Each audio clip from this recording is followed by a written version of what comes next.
Hello friends, welcome to my YouTube channel. तो ध्यान दीजिएगा, आज 5 अक्टूबर 2020 को हमारे जीएसटी काउंसिल की 42वीं मीटिंग की गई है। ठीक है, और इस मीटिंग में बहुत ही इंपॉर्टेंट डिसीजंस लिए गए हैं। तो आइए हम देखते हैं कि हमारी जीएसटी की 42वीं काउंसिल मीटिंग में क्या डिसीजंस लिए गए हैं। तो हमारे पास 42वीं काउंसिल मीटिंग का ये प्रेस रिलीज है जो कि 5 अक्टूबर 2020 को 7:44 शाम में आया हुआ है। ठीक है, ध्यान दीजिएगा क्या बोल रहे हैं। तो बोल रहे हैं कि the GST council has made the following recommendations. तो पहले ध्यान दीजिए कि जीएसटी काउंसिल ने ये रिकमेंडेशंस दिए हैं। ठीक है, ये सुझाव दिए हैं। अभी तक कोई फाइनल डिसीजन नहीं दिया गया है, ये केवल सुझाव हैं। सुझाव का मतलब है, रिकमेंडेशन का मतलब है कि आगे किसी डेट पे आपके पास एक नोटिफिकेशन आएगा और उस नोटिफिकेशन के जरिए जो भी सुझाव है उसको लागू किया जाएगा। अभी जो भी बातें हम देखेंगे इसमें से कुछ भी लागू नहीं किया गया है, केवल सुझाव है। ठीक है, पॉइंट नंबर जो 1 और 2 है ये हमारे लिए नहीं है, ये स्टेट्स के लिए है। पॉइंट नंबर जो 3 से है वो टैक्स पेयर्स के लिए है। क्या बोल रहे हैं? Enhancement in features of return filing, मतलब कि रिटर्न फाइलिंग के फीचर्स में और भी इन्हेंसमेंट और भी बेहतर करने के लिए क्या हमारे पास सुझाव है। बोल रहे हैं कि जीएसटी काउंसिल की 39वीं मीटिंग में यह रिकमेंडेशन दिया गया था कि जो अपना 3B और GSTR 1 का फाइलिंग है इसको और बेहतर किया जाए। तो बेहतर करने के लिए इन्होंने बोला कि हम एक ऐसा तरीका निकालते हैं जिससे कि जो भी टैक्स पेयर्स हैं वो अपना जो GSTR 1 है, मतलब कि अपना जो आउटवर्ड सप्लाई है उसको टाइमली फाइल करें।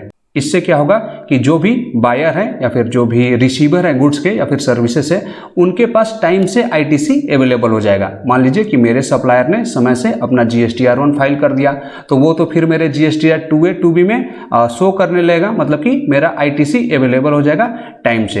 अब हम जो है, जैसे कि मैं बायर हूँ तो मेरे सप्लायर ने अपना R1 फाइल कर दिया तो मेरे पास ITC शो करने लगा, और अब जब मैं अपना R1 फाइल करूँगा, मतलब कि अपना सेल्स दिखाऊंगा, तो मेरे सेल्स का डाटा भी प्रिपेयर हो गया।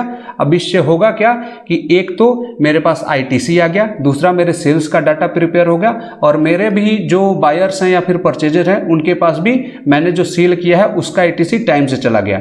अब इससे होगा क्या कि हमारा जो 3B है वो ऑटो पॉपुलेट हो जाएगा। कैसे? फिर से समझिएगा। मेरे सप्लायर ने अपना R1 फाइल किया तो मेरे पास ITC आ गया।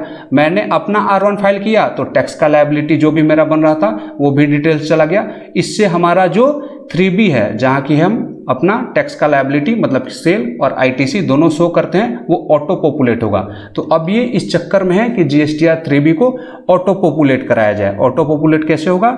हमारा जो सप्लायर अपना R1 फाइल करेगा तो वो हमारा ITC हमारे GSTR 2B में शो करेगा।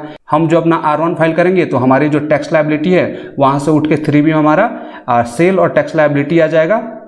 इससे हमारा 3B ऑटो पॉपुलेट हो जाएगा। और इसके लिए देखिए इन्होंने क्या तरीका निकाला है कि करना क्या है इसको और स्मूथली काम कराने के लिए। क्या करना है कि due date of furnishing quarterly GSTR 1 by quarterly tax payers to be revise to 13th of the month succeeding the quarter with effect from 1 जनवरी 2021। मतलब कि 1 जनवरी 2021 से जो क्वार्टरली GSTR 1 फाइलिंग का ड्यू डेट होगा वो होगा क्वार्टर एंड होने के बाद 13वें दिन तक, मतलब कि क्वार्टर खत्म होने के बाद 13 तारीख तक, जो कि अभी होता है क्वार्टर खत्म होने के बाद 1 महीने, हमें 30 दिन दिया जाता है क्वार्टरली R1 फाइलर्स के लिए। तो अब क्या होगा? 30 दिन की जगह केवल 13 दिन मिलेगा आपको। ठीक है, आगे क्या है? Road map for auto generation of GSTR 3B from GSTR 1, कि कैसे GSTR 1 से GSTR 3B ऑटो जनरेट होगा, मतलब कि ऑटो पॉपुलेट होगा। ये बोल रहे हैं कि auto population of liability from own GSTR 1 with effect from 1 जनवरी 2021, मतलब कि 1 जनवरी 2021 से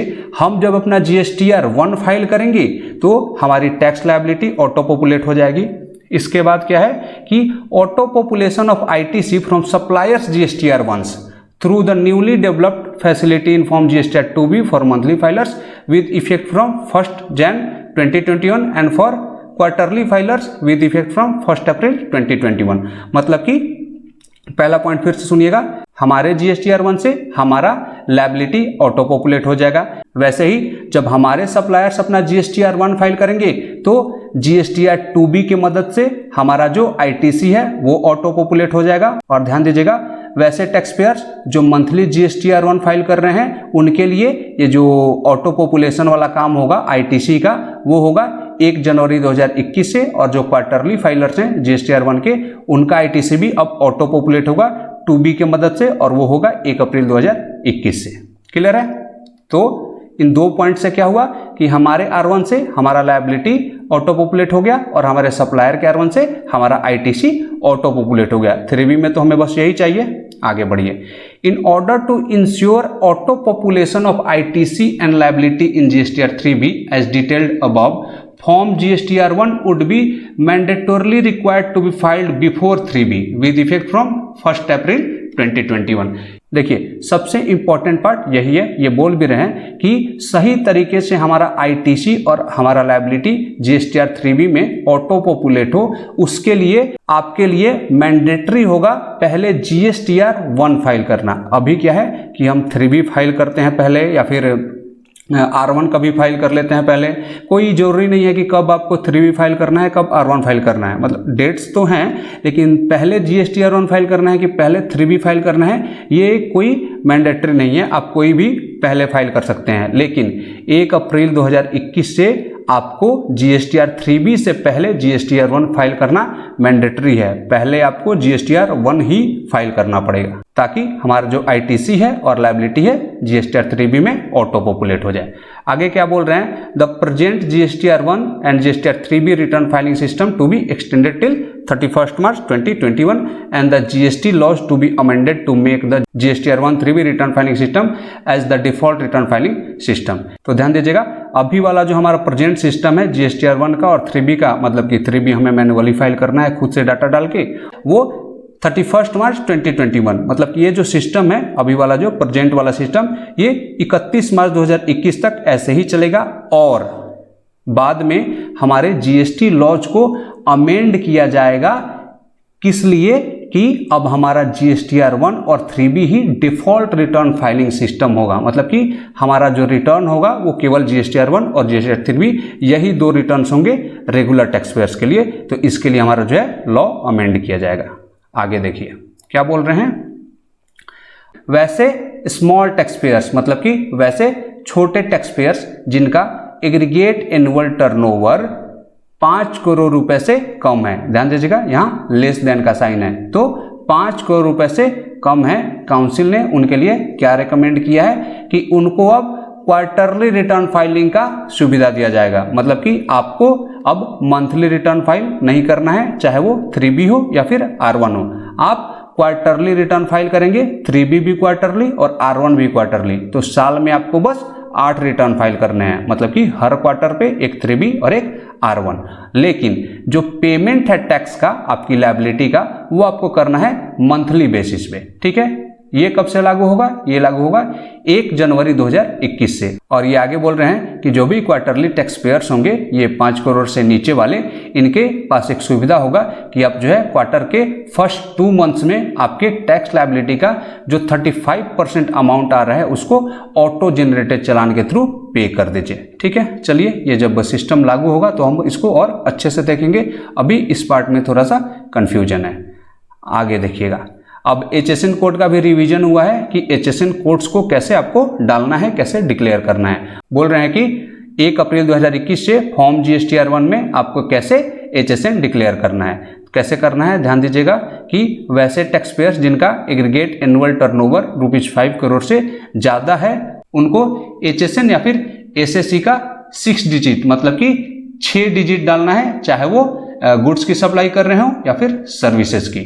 इसके बाद क्या बोल रहे हैं कि वैसे टैक्स पेयर्स जिनका aggregate annual turnover 5 crore rupees तक है, उनको केवल B2B सप्लाईज के लिए HSN या फिर SSC कोड डालना है, वो भी केवल 4 डिजिट। ठीक है, और ये गवर्नमेंट के पास पावर है कि ये किसी भी नोटिफाइड क्लास ऑफ पर्संस के लिए 8 डिजिट वाला जो HSN है इसको मैंडेटरी कर सकता है कि भाई आपको तो 8 डिजिट वाला ही HSN डालना है। आगे अपना जो पॉइंट नंबर 6 है, इसमें ये बोल रहे हैं कि ये CGST रूल्स में या फिर फॉर्म्स में वेरियस, मतलब कि बहुत सारे अमेंडमेंट्स कर रहे हैं, जिसमें एक ये भी है कि हमारा जो क्वार्टरली CMP 08 है, मतलब कि हमारे कंपोजिशन टैक्स पेयर्स का जो क्वार्टरली स्टेटमेंट है उसका जो नील रिटर्न है उसको SMS के थ्रू फाइल किया जा सके, तो ये भी अच्छी बात है। आगे अपना जो पॉइंट नंबर 7 है, इसमें ये बोल रहे हैं कि 1 जनवरी 2021 से जो किसी भी तरह का GST का रिफंड होगा वो आपको